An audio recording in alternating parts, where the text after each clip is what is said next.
Hello and welcome to the Consistory of the Coelc YouTube channel. I'm your host for this video, Reverend Zabel of the St. John's Evangelical Lutheran Church located in Dalby, Queensland, Australia. Today I'd like to continue on my video series on Angelology. Today we're going to be talking about the choir of angels known as the Ophanim, or thrones as well, although I will talk about Ophanim and thrones in a later video as well. Today we're going to talk about the topic of Ophanim.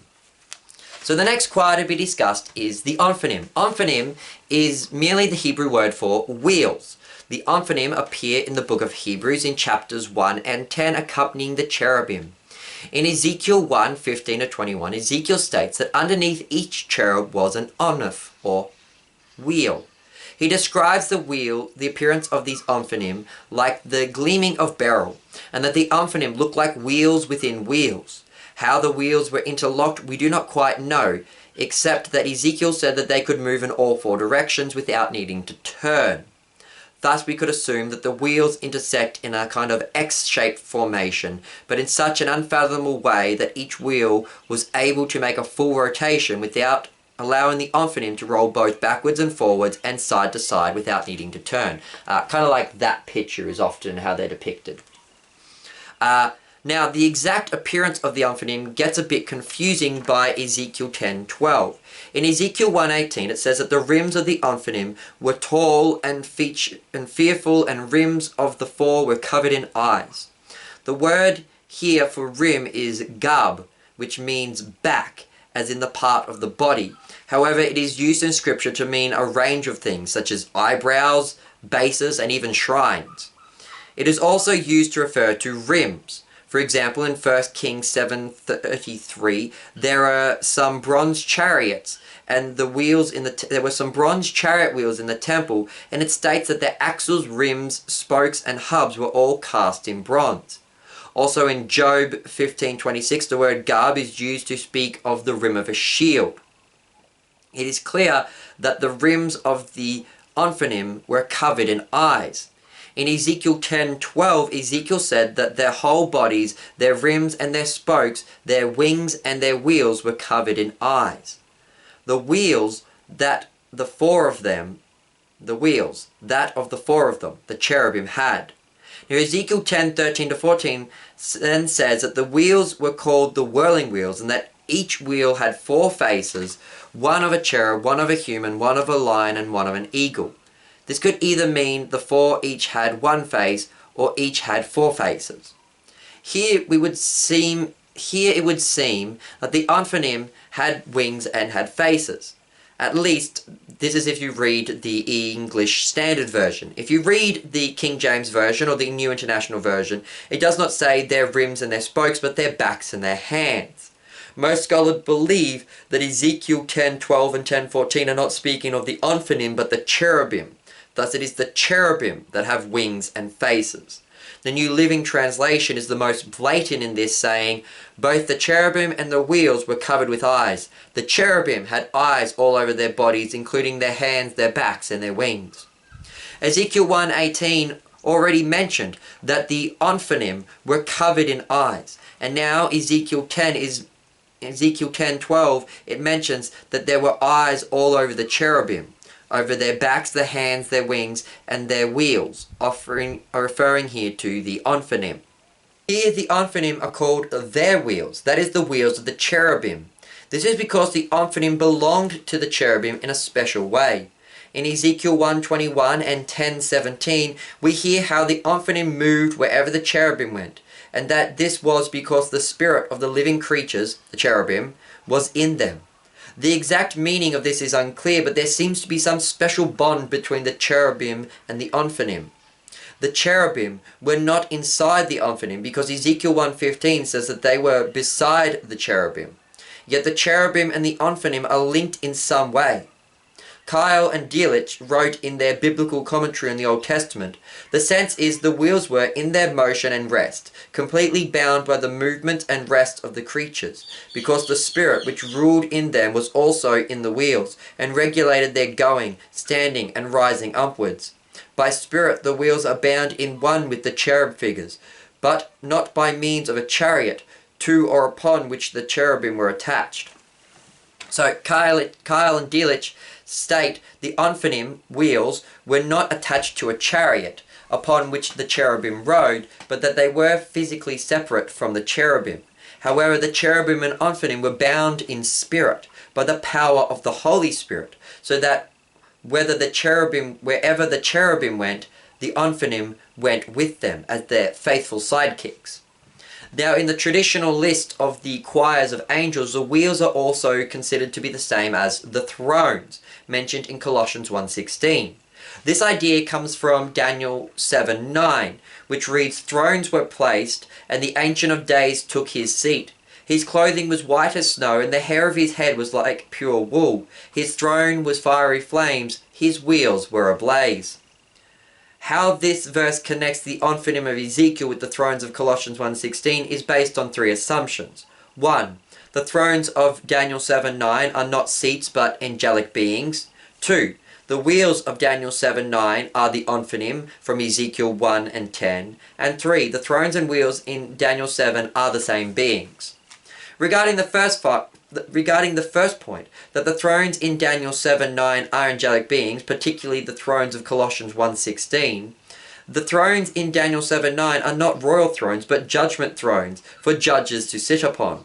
Numerous scholars have taught that these are referring to seats upon which angels sat. These angels are then known as the thrones, or the ones on the thrones. There are three texts that they use to support this doctrine.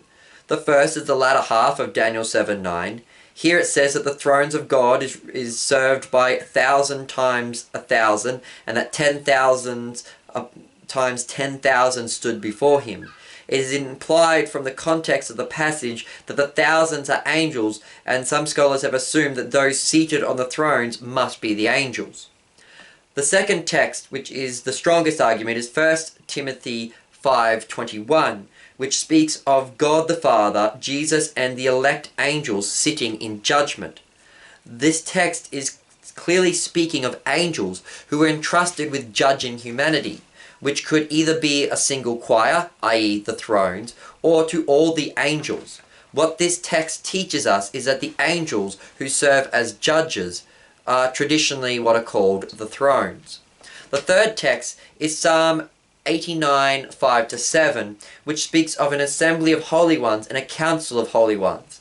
Now it is possible that the holy ones are the saints of God, although verse 6 speaks of the heavenly beings, the angels, and it would be strange to jump back and forth between saint angels and saints. But since one group is called the assembly and the other group is called the council, it is possible that one group is referring to the saints and the other group referring to angels. If this is the case, then verses 6-7 run together as a single phrase, and thus the assembly of the holy ones is the saints, while the council of the holy ones is the angels. So there does seem to be angels that serve as judges in the heavens. But are these the ones on the thrones in Daniel 7:9? Some say yes, others say no. In the New Testament, the saints sit on the thrones before God to judge even the angels. Alcott's commentary for English readers says, "It should be noticed that those who sat on the thrones are distinguished from the countless multitudes mentioned in Daniel 7:10, teaching that those on the thrones are the saints distinct from the angels." Although since Daniel's vision is in the Old Testament prior to the 12 apostles, one could assume that the figures on the thrones were angels and not the apostles. Now regarding the wheels of Daniel 7:9, God's throne is said to have wheels, which is strange as this would seem to be a chariot rather than a throne. The expression his wheels could be speaking of angelic beings rather than wheels on the throne. Some scholars have argued that in ancient periods the thrones had wheels similar to a chariot in order to be moved around. The word used here in Daniel is Angelology, which means whirling wheels of him, and is used in reference to chariot wheels. It is also used to refer to whirlwinds. In Ezekiel 10:2, 6, and 13, the word Galgal in the singular is used in reference to the Ophanim. In verse 13 in particular, Ezekiel says, "I heard the wheels called the whirling wheel," or I heard the Ophanim called the Galgal. What is interesting is the term Galgal always appears in the singular. In Ezekiel 10:13, the wheels, plural, are called the whirling wheel, singular. Essentially, the Ophanim collective form the Galgal. The word Galgal can mean whirling wind, whirling wheel, or even just referring to a wagon. In Ezekiel, the four Ophanim collectively form a Galgal, a whirling wagon. The Galgal is the thing that carries the throne of God. Thus, it is very possible that the Ophanim, which form the Galgal in Ezekiel 10:13, are the same Galgal in Daniel 7:9, carrying the throne of God. Some scholars have said that the Ophanim are angelic beings that operate the wheels of God's throne. In Judaism, the Ophanim are considered to be angelic beings alongside the cherubim and seraphim before the throne of God. The Ophanim are wheel-like beings that carry God's throne, led around by the cherubim. So in our discussion on the first 2 points, we've established that there are angels seated on thrones who serve in a judicial capacity in the heavenly realm alongside the saints of God. It is possible that the thrones in Daniel 7:9 are seated with angelic beings who could be the thrones of Colossians 1:16. It is also possible that the four Ophanim in Ezekiel form a single Galgal that carries around God's throne in Daniel 7:9. Thus, Daniel 7:9 contains both the thrones and the wheels. The final question, though, is whether the thrones and the wheels are the same being, and I'd argue that this is unlikely. As Ellicott stated, there is a notable distinction between those who are seated on the throne and those angelic beings that serve God and stand before the throne. In a similar way, there is a noticeable distinction between the angelic beings on the thrones near the throne of God and the angelic beings that carry the throne of God.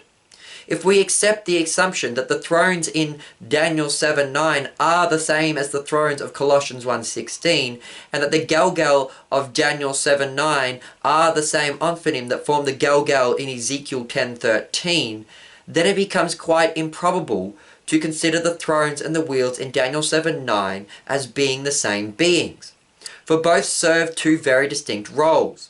The thrones are seated on thrones to serve as judges, while the wheels are carrying God's throne around. Therefore, we can safely assume that the Ophanim or wheels are not the same angelic beings as the thrones of Colossians 1:16. Thus, the Ophanim are not heavenly judges as taught by the Roman Catholics, but are instead four wheel-like angelic beings that form a unified Galgal, which carries around the throne of God, like servants carrying around a pelican on their shoulders. The Ophanim are the faithful sidekicks of the cherubim, those who guard the throne of God and lead the Ophanim as to where they shall go. As Romary Guile wrote, the thrones are known as the Ophanim and Galgalin, are creatures that function as the actual chariots of God driven by the cherubim. They are characterized by peace and submission. God rests upon them. Thrones are depicted as great wheels containing many eyes and resides in the areas of the cosmos where material form begins to take shape. So while I disagree with Guile that the thrones and the Ophanim are the same beings, I do believe that she is correct when she says that the Ophanim are creatures that function as the actual chariot of God driven about by the cherubim. And that is our video on the Ophanim. If you join me again for my next video, I'm going to talk about the angels mentioned in the Pauline letters. I've been your host, Reverend Jake Zabel. Goodbye and God bless.